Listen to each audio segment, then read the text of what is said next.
Thanks for staying with us here on News Talk. Bruce DePoit with you on this Monday. The shooting spree in Newtown, Connecticut late last year has revived the debate over guns in America. Given the Constitution's protection of a right to bear arms, what steps can government take to restrict access to firearms? And if our goal is reducing violence, should we be focusing on weaponry or on issues like mental illness and the murderous images that are so common in movies and video games? Joining us now, two men with differing perspectives. Vinnie DeMarco is with the group Marylanders to Prevent Gun Violence. Dan Bongino is a former Secret Service agent. You may recall he was the Republican Party's standard bearer in last year's U.S. Senate race. Welcome to you both. Thanks very much for coming in. Thank you. We appreciate your time. Dan Bongino, let me begin with you. You tweeted something yesterday online, and I want to share it with the viewers. Tune in tomorrow to News 8 News Talk, which is, of course, our Twitter handle. At 10 a.m., I will be live with Bruce DePoit debating our evaporating civil liberties. Is anything in the area of gun control, what people like Vinnie would, I think, call gun control, is all of it an improper erosion of our civil liberties? Of course. I mean, Vinnie can call it whatever he likes, and anyone can call it gun control, but there's no such thing as gun control. It's a common debating tactic known as the utopian fallacy, where you compare this world to a world that doesn't exist. Where are guns controlled? In Brazil, where the gun control laws are really strict and people die every day by guns. So what you're not taught, there is no gun control. The Obama administration does this beautifully. They talk about, taxes on the rich as a means of economic control to take more money from middle-class Americans, which is what eventually happened. They talk about health care initiatives that eventually turn your health care over to a bureaucrat. There's no other way to describe some of the boards they set up. Then they talk about gun control, which is really an erosion of your right to self-protection, which is put in the hands of government agencies and government agents that can tell you when and when you cannot protect yourself. Because remember, criminals don't care, Bruce, about your laws. They don't care at all. So as to that classic example that's used frequently, and I think understandably, standing up in a crowded movie theater and yelling fire when there's no fire, or let's make it a little less emotional. Let's say I want to stand up in the middle of a movie theater and scream. Crazy talk, because the First Amendment guarantees me the right to free speech. Are you okay with rules that say you may not do certain things in the free speech area, even though we all know what's on paper in the Constitution? Right, but that's a ridiculous example because there are sanctions. How is it ridiculous? Well, I'm going to tell you if you let me respond. When you walk into the movie theater, does someone say to you, what are you going to say? Are you going to yell when you get in there? No. There's a sanction afterwards. If you get up and say fire, you can be arrested for causing chaos. And if I want to read from the Bible out loud in a loud voice? Where? In the movie theater? That's not illegal. They may ask you to leave the movie theater. The problem is you're talking about post-action, not preemptive. There are already regulations on gun. Well, what we're about is gun violence prevention. And thanks for having me on the show. I'm honored to be here with Dan. President Obama and Governor O'Malley have proposed reasonable measures that will save lives, that are fully consistent with the Second Amendment right to bear arms, don't take away anybody's guns, and really just save lives. At the federal level, President Obama wants to ban assault weapons and high-capacity gun magazines that no one should have outside the military. The American people agree with that. And he wants to have universal background checks so that everywhere you go, a gun show, a private sale, you have to go through a background check. It makes sense. In Maryland, Governor O'Malley is also proposing to ban assault weapons and high-capacity gun magazines like were used in the horrible shooting in Newtown and Aurora and shot Gabby Giffords in Tucson. But he also wants to propose licensing handgun purchasers. And this is a proposal which makes so much sense. States in America that have fingerprint-based licensing of handgun purchasers have dramatically fewer gun deaths, dramatically lower gun death rates, simply because when you have that kind of provision, you don't lie when you go to a background check because you're fingerprinted, and you don't buy guns for criminals. So how do you square some of the restrictions that we have or are being contemplated with the protections that are clearly in... They're fully consistent. Judge Scalia's decision in the Heller decision that establishes the right to bear arms for protect yourself in your home specifically said states have the right to regulate firearms in order to protect the public safety. And we believe all these laws, in fact, the Attorney General of Maryland, Doug Gansler, ruled that Governor O'Malley's proposal is fully consistent with the Second Amendment. And I want to emphasize this. gun owners need not fear that this is going to turn into a gun ban because the Supreme Court said we can't do that. It is a reasonable measure. 80% of Marylanders, including 64% of Republicans, support this fingerprint-based licensing. The legislature should enact it. Reasonable? No. If Vinny uses a common tactic, again, we're going to save lives. You know, Vinny can't guarantee me anything, I assure you. The only thing Vinny can guarantee me is that criminals don't care about what Vinny says about gun laws. Now, law-abiding citizens, which is what the law he's supporting, which is 281, SB 281 in Maryland, that will affect law-abiding gun owners, and there is an assault weapons ban written in there. That is absolutely not accurate. There's a long list of weapons that, by the way, I don't know, Vinny, have you ever been on the street and used weapons, fired weapons? I was a police officer in the Secret Service agent. Do you realize that a lot of these weapons are just banned because they're really scary looking? They're not based on any ballistic capability of the actual round. There is no science in this at all. Do you take issue with the phrase assault weapon? Well, does Vinny have a weapon that's not designed to assault? Well, let me just say this.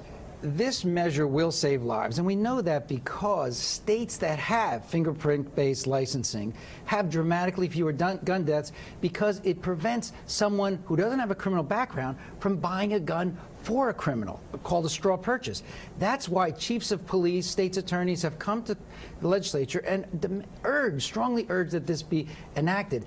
And no one should be able to shoot more than 10 rounds at one time. The Washington Post today had a great editorial about how these high-capacity gun magazines are why so many people get shot in these horrible tragedies. Let me pick up on that. President Obama has said broadly, we shouldn't let the perfect be the enemy of the good. So just because we can't wave a wand and do away with all loss of innocent life, from his perspective, that doesn't mean we shouldn't act where we can. And Chief Lanier, who is here every month, says basically what Vinny just said, that if we restrict the magazines, then when you have someone who's deranged or evil, and they're going to spray the town square with whatever weapon they have, they're going to have to stop and reload at some point, and there's an opportunity to reduce. You sure?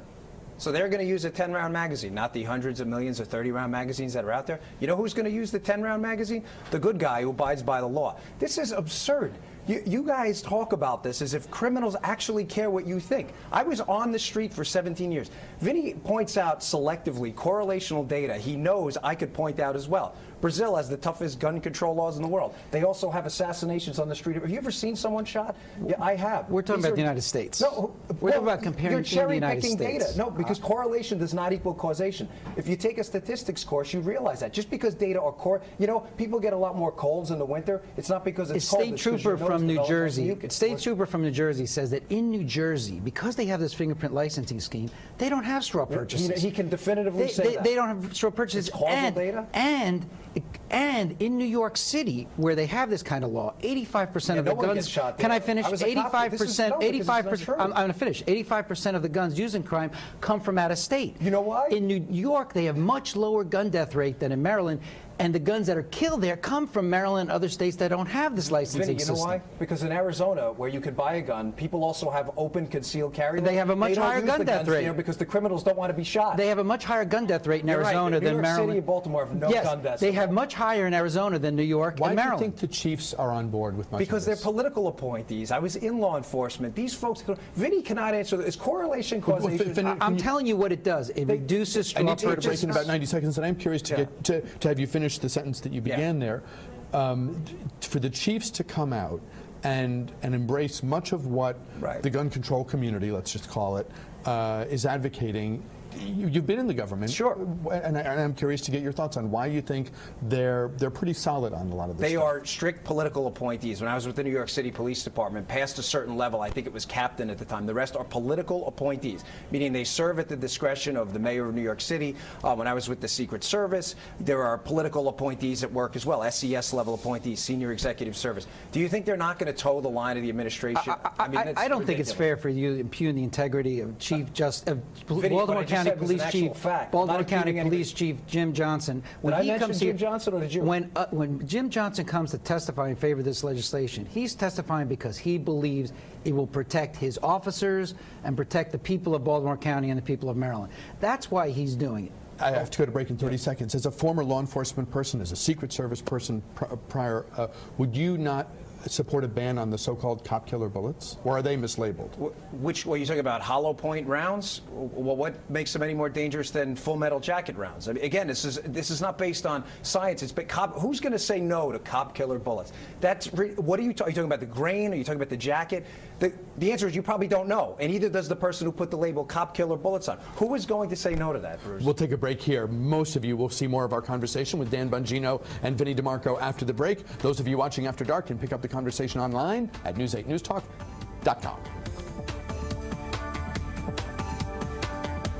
Continuing our conversation here on News Talk with Vinnie DeMarco. He's with Marylanders to Prevent Gun Violence. Dan Bongino was the Republican Senate candidate in Maryland last year. He's a former Secret Service agent. Our topic this time is the gun debate.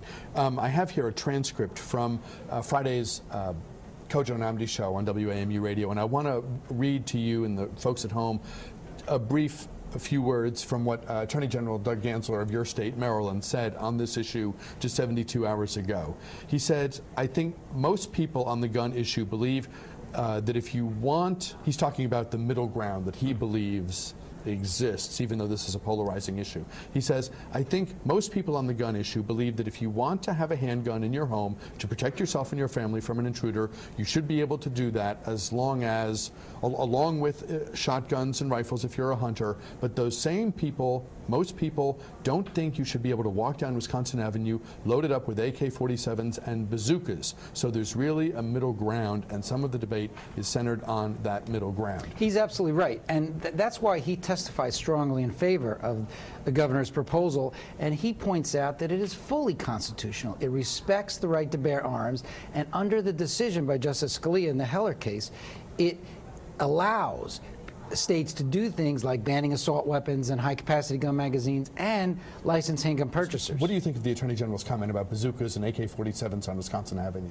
It's Doug Gansler's running for governor. That's the most ridiculous statement. Who's arguing for that, Bruce? I mean, do you know a common sense person that's come out in the media? Well, no, seriously, who said, I want to carry a bazooka? But if your view is the Second Amendment is open-ended and any restriction isn't... That's not what I said. That's not what I said. I'm trying to phrase it in those terms. There are already laws on the books to try to keep guns out of the hands of criminals. How well are they working? Go ask the citizens of Baltimore City and Chicago, where it's a shooting gallery. The answer is they aren't. So if the laws aren't working now, I ask you this: where are these angels in government that you put so much of your faith in that are going to institute new laws that are all of a sudden going to work? So if lawbreakers are outside the realm of doing what we as a society would have them do, why do you think piloting new laws on top of old would have any success? The fact is, the laws that we have in place to regulate gun violence are working. We just need to make them better. The Brady Law, enacted in 1993, which the gun lobby, I don't know why, but they opposed it, requiring background checks at gun dealers,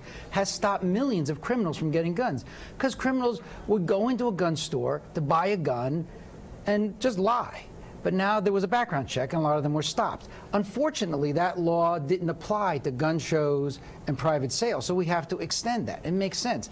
Licensing handgun purchasers is something that 5 or 6 states do in America very well. It reduces straw purchases, dramatically reduce gun deaths. We should learn from them and get the same in Maryland. Should mental illness, should treatment and diagnosis of mental illness, and perhaps some look at video games and movies, be part of a broad approach to this issue? Well, the mental health part is part of the governor's package, and that's being debated right now. I mean, there are issues there. You don't want to deter people from getting treatment. But on the other hand, if someone has serious mental health issues, you don't want that person to get a gun and be dangerous to society. The governor's bill does a good job of striking a balance there. And the bill has 3 sections: banning assault weapons and high-capacity gun magazines, licensing gun purchasers, and reducing the access of guns to people who shouldn't have them because of mental health issues. I think the bill does a very good job. Do you think we could be doing more to prevent convicted felons, those who have, through their behavior, demonstrated that going forward they shouldn't be able to own firearms? How do we keep them from getting weapons at gun shows and through private sales? Well, there is no gun show loophole, and Vinny's not telling you the truth. There is a exemption for private sales. Most sales at gun shows, through regulated regulated dealers by law, there has to be a NICS background check. So that's actually not true. The gun show loophole is another rhetorical device to get you to believe that people can go to a gun show, buy from a licensed dealer without a background check. It's not right. Secondly, do you guys believe in liberty or not? I mean, how many lists do you want to be on? The government now has to license me, a law-abiding citizen of the United States of America, who just wants to protect my family. I really don't have any personal interest in guns, Bruce. What am I, a sex offender? Why do I have to be on your list? What do you know that I don't know as a bureaucrat? I'm not going on your list. I'm not interested in your list, and I'm not interested in your opinion on how I should protect myself and my 2 daughters. I'm not. Well, Dan is right that Maryland doesn't have a gun show loophole. We closed that in Maryland, and many states have, but many other states have not. That's why 40% of gun sales in America don't have a background check. That's either not accurate. they either go through a gun show or a private sale. Where do you get that number from? It's from Mayors Against Illegal Guns. That's and been debunked. No, it has not. Let me just say this very. No, you know as well as I do. Many states do not have requirement of background checks at gun shows. No, that's not right. The Brady law does not require it, and many states don't. Every state should. But let me just say this about 10 seconds. About this.